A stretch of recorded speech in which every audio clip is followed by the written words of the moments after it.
At what point does a mother say, enough, hurt me if you want to, but you will not touch my children? Today, Elizabeth Miss Liz Gagnon shares how she walked away from a 16-year abusive marriage, family betrayal, and the unthinkable, and still found the strength to rise and fight for others.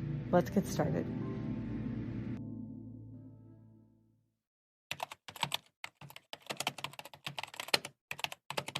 And my body shut down and I got paralyzed from my hips down. And I've lived through childhood abuse, abandonment, neglect, domestic abuse, mental abuse, psychological abuse. I was in a domestic violence relationship with my ex-husband for 16 years. My kids were sexually abused by their father. I found out that my mother and my ex-husband were having an affair. And when I went to go tell my dad was like, "Are you done being the troublemaker in the family?"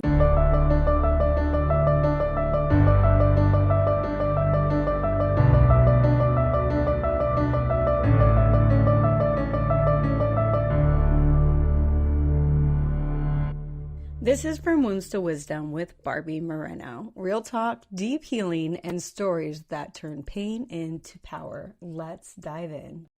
Thank you, Miss Liz, for coming on From Wounds to Wisdom as an advocate for mental health and trauma recovery. We appreciate having you here. Well, thank you for having me. It's a pleasure. So you have a few things that you have put together to help people go through this recovery process, including books. I know you're now doing a podcast. What made you get interested in helping people in this kind of recovery or this traumatic journey that they're going through? I'm a survivor of traumatic abuse, so I speak from life experiences. I've used my story in order to help others share their stories as well. And that's what I do with my platforms and my books and all of that good stuff. And do you mind going into what you are calling traumatic abuse? I've lived through childhood abuse, abandonment, neglect, domestic abuse, mental abuse, psychological abuse. I've been through a lot of different types of abuse throughout my life. And became an advocate in 2017 when I shared my story for the first time in Sacred Hearts Rising anthology. And from there, I used my story in order to open doors and avenues and opportunities for others to share their stories as well. What is your story? My story is the tea. As you can see, for me, it's not the beverage, it's the transformation, empowerment, and action. We use the letters in order to tell the story. For me, I was given 3 words when I was the age of 4 by my Oma, and I was given the first cup of tea. And a lot of people will think, oh, it's a beverage, but it's not the beverage. It was what was in that cup that she gave me. And back then, she gave me the words recharge, reflect, and release. And I didn't understand those words until many years later. She knew that our family was very dysfunctional, full of addiction and abuse, and she knew I would have to take care of myself and find that inner voice within me. And that's what the inner cup is, right? Is how do we serve? How do we help others by being that example, by speaking up and finding our voices? So was Oma alcoholic or abusive to her family? No, my Oma that gave me the cup of tea, she was a survivor of Holocaust. She came to Canada. She was her and her twin brother were the only survivors of their family. The rest were all they didn't make it. They were in the encampments and that. So when she came to Canada, the first thing she did for safety was have a cup of tea. Okay. So she wanted to share that tea with me. She knew as a little girl that there was something special about me that she could see that the cup would give me the strength to carry on. As a survivor of Holocaust, do you know how she showed up in the world afterwards? Like, obviously, when there's a family that has alcoholism, abuse, and things like that, we try to trace back where does it come from. And so, what is the story behind that? That was more on my father's side, Hmm. so not on my Oma side. My Oma was my from my mom's side. Hmm. Alcoholism, I believe, on my father's side, it ran for generations. It was just back then, that's what you did, right? Is you drank and smoked cigarettes and partied and had family gatherings and then it just turned into people could not handle their liquor and Hmm. then it turned into alcoholism. Mm. And then where did the abuse come in?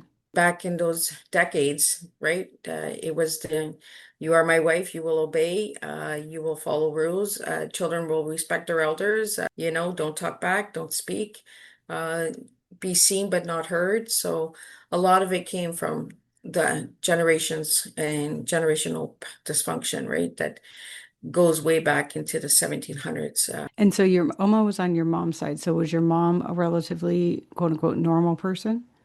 No, no. She got married at 15 and had me and was married to my father for many years. They got divorced and they reconnected and got together again.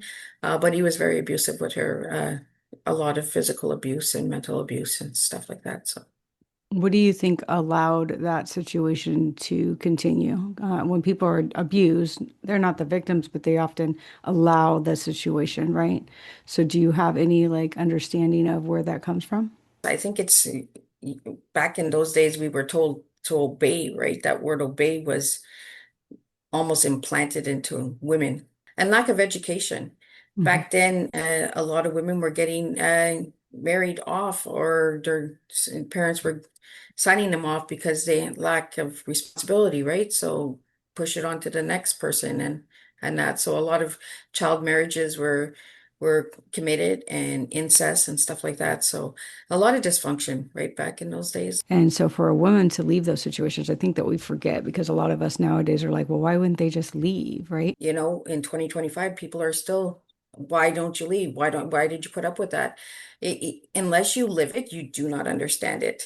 If their child was going to be taken from them, or if the family was going to turn against them, were they going to be isolated? I was in a domestic violence relationship with my ex-husband for 16 years, and a lot of it was done behind closed doors and at nighttime.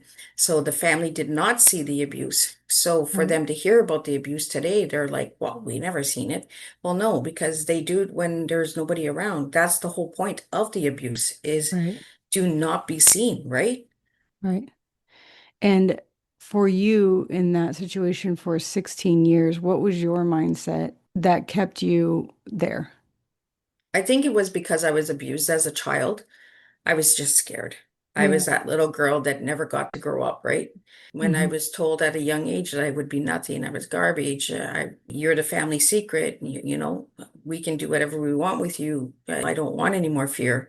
You've Right. been fear all this time, and the body just says, you know what? Just behave. Just stay. Just stay. I understand that 100%. We often will stay with the uncomfortable because we know what to expect, right? So how do you, after 16 years, how did you get out of it? I found out that my kids were being hurt, and that was it. And it was the scariest thing in my life, but it was the best thing in my life as well. Do you mind sharing what was going on with your children? My kids were sexually abused by their father. Mm. And they came out. Um, my husband was also drugging me. We found out later from doctors, lots of tests, lots of things. There was a lot of things that started to add up after the fact came out. Mm. My oldest was the one that broke the silence and came out, and from there we just left. And Well, good for you for leaving because, like you said, it's disheartening how many women will put up. I understand what you're saying because I put up with a lot of abuse because I was abused. But the moment I had my daughter, I was like, absolutely not. I am not letting anything happen to this child. I will protect her with my life. And I had to change my way of being to make sure that she didn't endure what I endured. well, oftentimes that person will become the abuser as well, right? Right, right. Because they're so broken, so they don't know healthy as well. So then they become the broken parent as well, right? Mhm, Um, and we judge, but we don't mhm. understand, right? So you left. How did you leave? Did you just like pick up and leave in the middle of the night? Like, how'd you get out of it? No, my situation was really a really confusing one.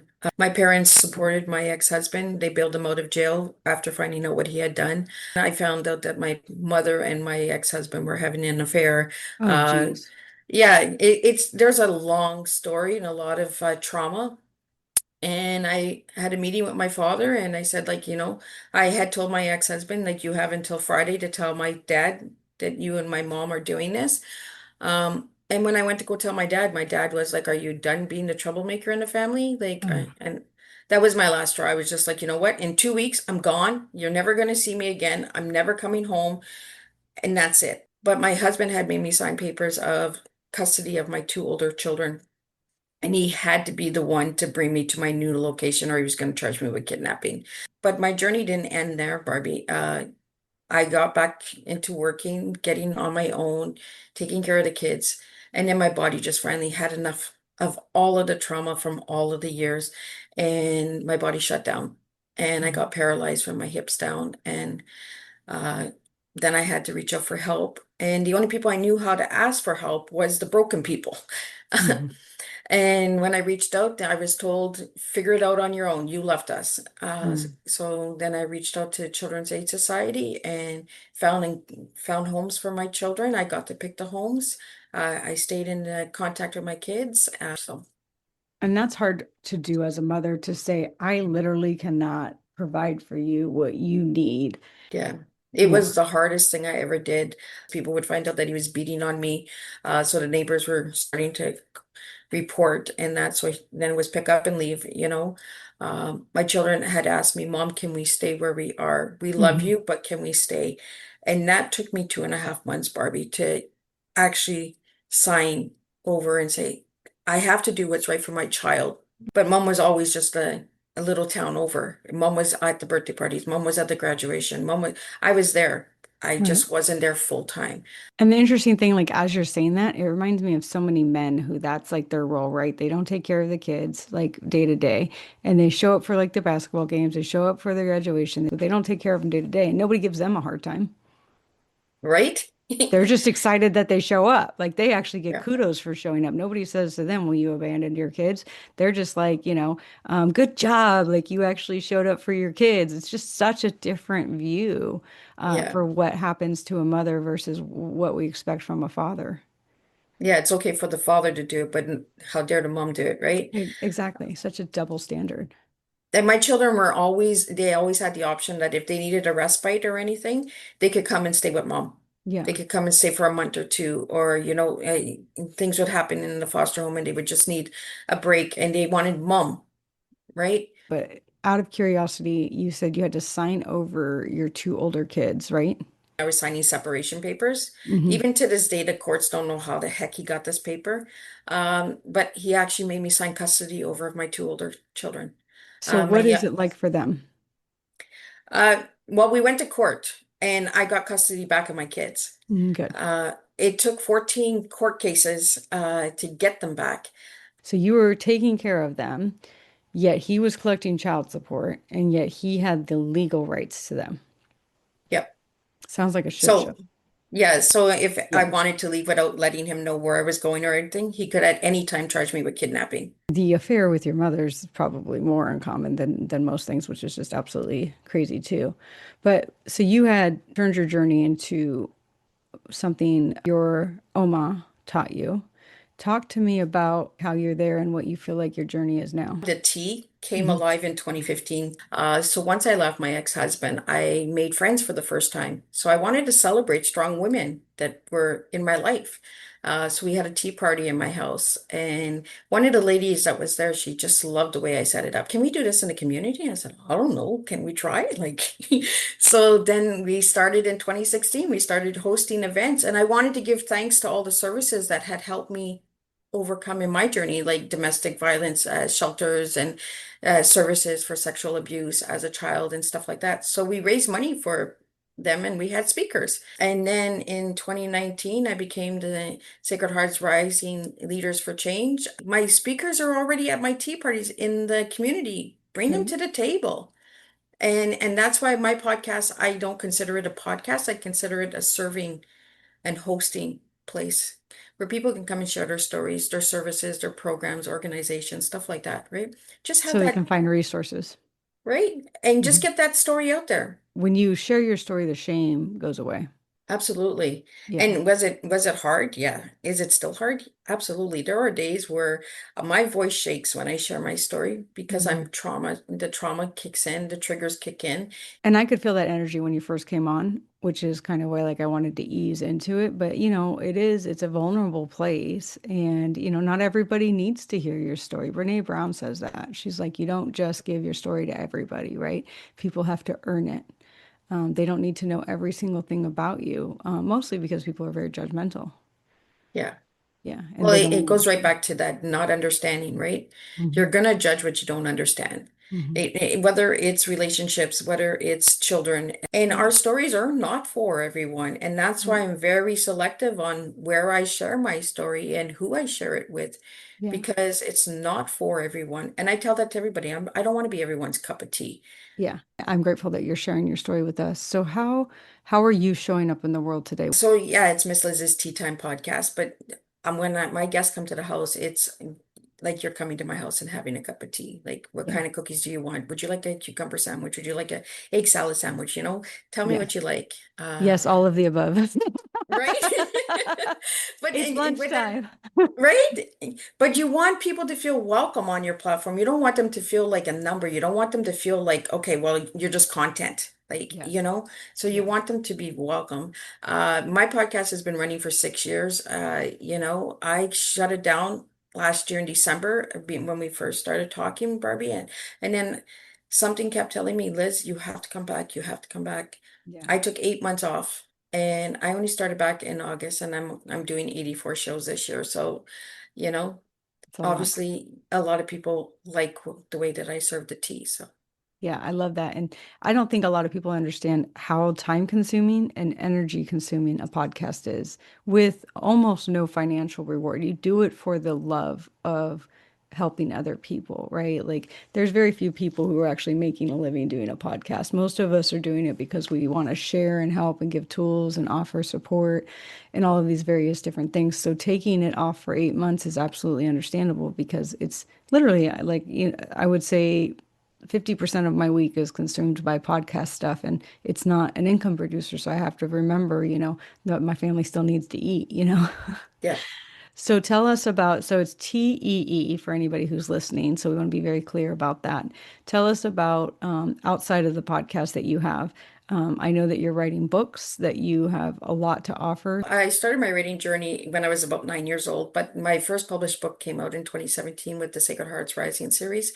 I wrote in all four of those books, and I wrote different chapters in anthologies. For people that don't know what anthologies are, they're mini little chapters of multiple stories from different authors. Right. I've written in a couple of books where I regret writing in those books because the people did not have the meaning behind their books. They were Hmm. just writing a book because they could write a book. And Right. we got to really stop that. It's just like podcasting. Everybody's podcasting, but if your heart and purpose is not in it, don't do it, Yeah. you know? Yeah. I agree Um, 100%. because there's a lot of work that goes into podcasting. I'm a one-person team, so I do like all the marketing and sending out, reaching out, because I'm a strong person that believes that reaching out and just asking somebody, if you see a story and it really resonates with you, reach out and say, would you like to be a guest?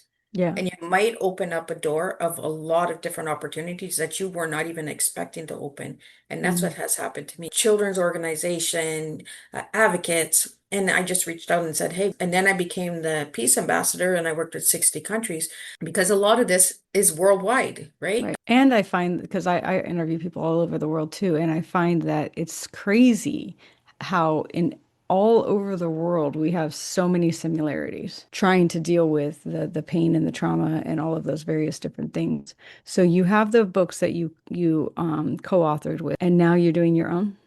Yeah, I wrote my own books in 2023 and they're Mhm. called the TEA.